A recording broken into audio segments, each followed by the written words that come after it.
there's wineries, um, some really good nightlife, it looks like too, which is kind of interesting.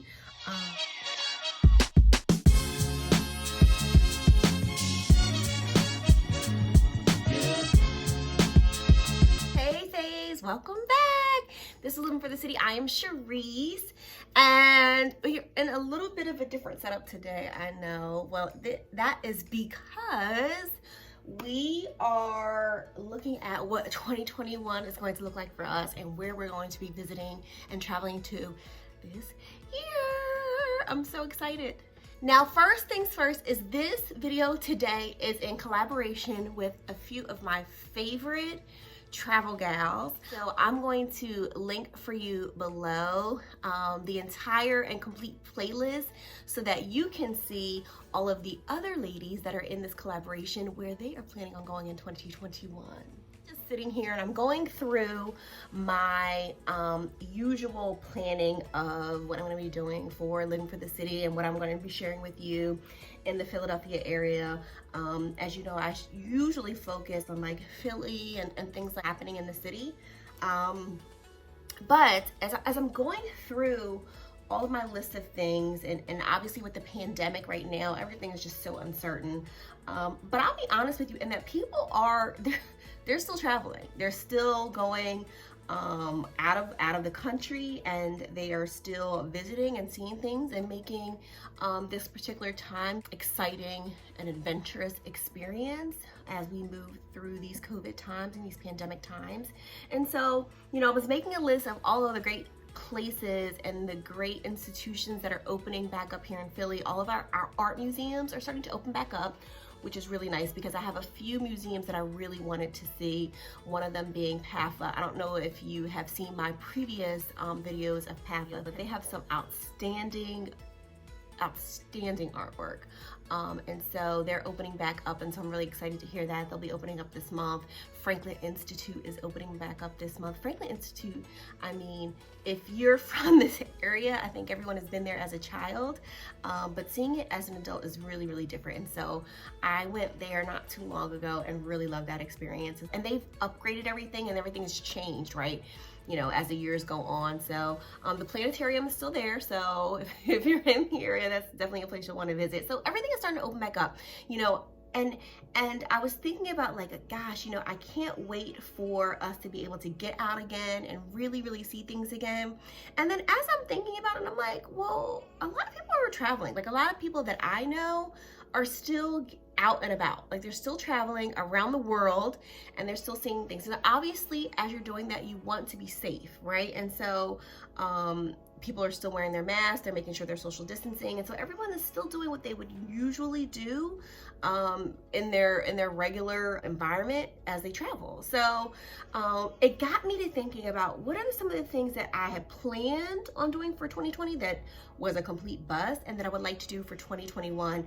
And as I'm going through here and I'm thinking about things, there is literally just, there's a couple places that stand out to me, like I really wanted to go to and that was on my list for late 2019 and 2020. And one of the top places that I really wanted to see was Iceland. Like that was totally on my list. It has been on my list for I can't tell you how long. So that's definitely one of the places that I wanted to see. And so you think about Iceland, there's like two main things I feel like people, when they think of Iceland, they think of, and that is Northern Lights and the Blue Lagoon, right? So those are the things that I really wanted to see when traveling to Iceland.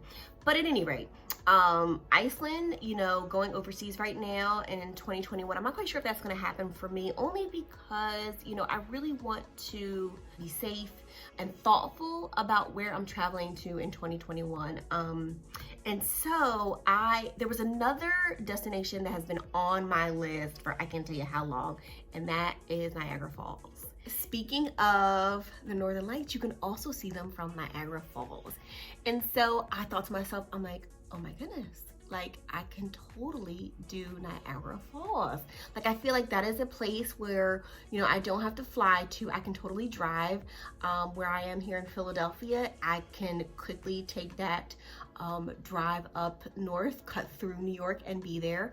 And so I'm like, I can totally do Niagara Falls. And so Niagara Falls has been on my list for many, many reasons. And when people think of Niagara Falls, you typically think of the Great Niagara Falls. Like there are 3 falls that encompass Niagara Falls. So on the American side, there is the American Falls, and then there is the Bridal Veil Falls. Okay, and so both of those are on the American side, and so you know, there are 2 of the smaller quote unquote falls when it comes to the full Niagara Falls or the Great Niagara Falls. But then the main fall is the Horseshoe Falls, and so that's what everyone thinks of when they think of Niagara Falls. That is on the Canadian side. So there's so many ways you can see the falls. There is the Skyline Tower. So the Skyline Tower is an observation deck, and it's like 700 feet in the air.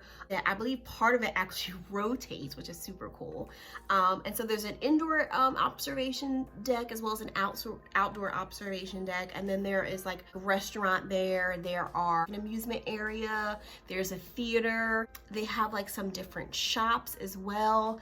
And it just seems like a really cool space to really just overlook and just have it, make it like an afternoon to like just overlook the falls and just to experience all of that. Next way you can see the falls is Wild Play Zip Line. So I'm not quite sure if I would do this, but you can zip line over the falls, like, yeah. And so that seems super cool. I am adventurous and would love to do that, but if I'm going with like my family or something, I probably would not do that just because I know they wouldn't do it and I'd be the only one up there by myself, you know what I mean? So, but I thought that was super cool. Another great way to see Niagara Falls is to zip line over it. Oh my God. The next is the Niagara Sky Wheel. And so it's like a huge Ferris wheel is what I think of it as. It's like a huge Ferris wheel. And you get to see, actually, you not only get to see the horseshoe, but I think you get to see the American Fall as well. And you get on and it's like an 8 to 12 minute ride, and you get to see like the vastness of Niagara Falls. And so you're really getting to see a big portion of it, and you get to see it like really, really far. And then obviously they have like those cruises where you can jump on like a small boat and you can literally go up to the falls, and you get like the grandest view of the fall because you're literally sitting there staring at it. And so I think one of them is called like the whistleblower. No, that's not whistleblower. Whistleblower. No, it's hornblower. The hornblower cruise. And so you get to get on this boat. It's like open boat, right? And so you get to, it's not like a cruise ship or anything, but it's completely open, and you get to literally, the boat goes all the way up to the actual fall. So I thought that was super cool as well. And I was like, oh my God, that's a great way to see it.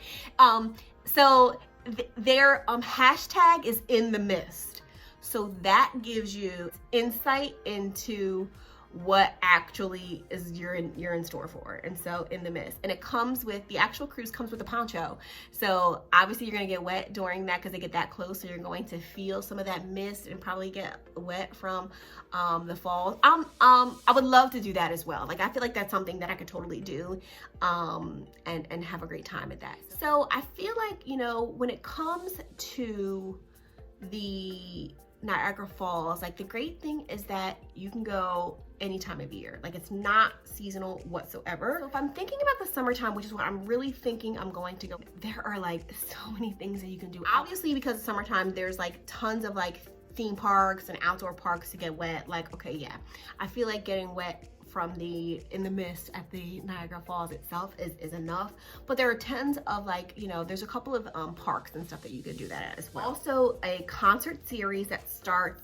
in like June and runs its way out through the summer. There's also Canada Day, which is July 1st, and they do like a parade and fireworks. I kind of equated that to like our 4th of July. There's something that I thought was so cool. It's called Namaste Niagara. Now you know this right up my alley, right? And so every weekend starting in July all the way through August, they do yoga at Niagara Falls. I totally want to do that. I totally want to do that. Tons of festivals. There's a wine festival for homegrown wines. I was like, okay. Comic-Con goes there. And they have like just a ton of like, you know, music and festivals that they do throughout the summer. So it sounds like it'd be a really great time. And maybe if I spent like more than a couple days, there would be more than a couple things to do, right? Than to just see the falls. First of all, there's a casino. who knew? So you could go to the casino and see a show, gamble, if that's your thing. I'm not really a gambler, but I like the it's funny because I like, you know, the ambiance of casinos because everyone's just having a good time, everybody's having a cocktail, there's different shows, so I kind of like that. So that'd be a great thing if they had like a really nice show I wanted to see or something. A lot of outdoor adventures, which I thought was really, really nice. And so there is a, obviously we talked about the zip lining. There are tons of like trails and bike trails. There's rock climbing. There's also golfing. So if you're like an outdoorsy type of person, tons of things that you can do in the summer, and spring and the fall actually, to get outdoors and enjoy Niagara Falls. There's like a cute little like city apparently called Clifton Hill. Clifton Hill seems to be more of like a family fun place, right? And so there's, I guess it's like a strip that has all of these different places that you can visit, like Ripley's Believe It or Not is there. Skywheel is there. So like different fun things for the family. The bottom line, there's so many other things to do in Niagara Falls that I'm totally going to make that a trip for 2021. Now, I will tell you that as of right now, the Canadian side, the Canadian border is closed, right? Because of COVID. So as of December, I think it was like 26 or 26 maybe, so right after Christmas, they closed it. And as of right now, they said it was gonna only be closed for 28 days. So it'll be closed until the end of January. And I'm sure with COVID, that might extend, I don't know. I'm gonna keep my eye on when it is opening back up, when the borders have opened back up, so that I can start to plan that trip and that travel. And I'm pretty sure that it'll be this summer because I feel like that'll be an appropriate time. We'll be outdoors a lot more, right? And then inside. And it gives you more of an opportunity to be socially distanced and to kind of maintain that space so that you can remain safe. So many things to do in Niagara Falls. So comment below, tell me if you have visited Niagara Falls in the past, and if you did, what were some of the top things that you loved, enjoyed, and recommend about Niagara Falls? As I stated before, this video is a collaboration of a few other ladies. The next video that I really want you to see is by Mason Adventures. It's a family channel. Kelly is the one that really runs that channel, Mason Adventures, and I want you to check them out, as well as all of the other ladies that are in this collaboration. In my description box below is going to be a link to be able to see all of the other videos from these other ladies that are also doing the Where Would You Like to Travel in 2021. So I want you to click on that link, watch those other videos. I highly recommend all of them. This will be an opportunity to follow them as well. If you are not already subscribed to this channel, I ask that you hit that little red button below for me. Thank you. And then you can follow me on my day-to-day highlights on Instagram at living_for_the_city. And then like me on Facebook, Living for the City 77. Until next time, faves. Bye.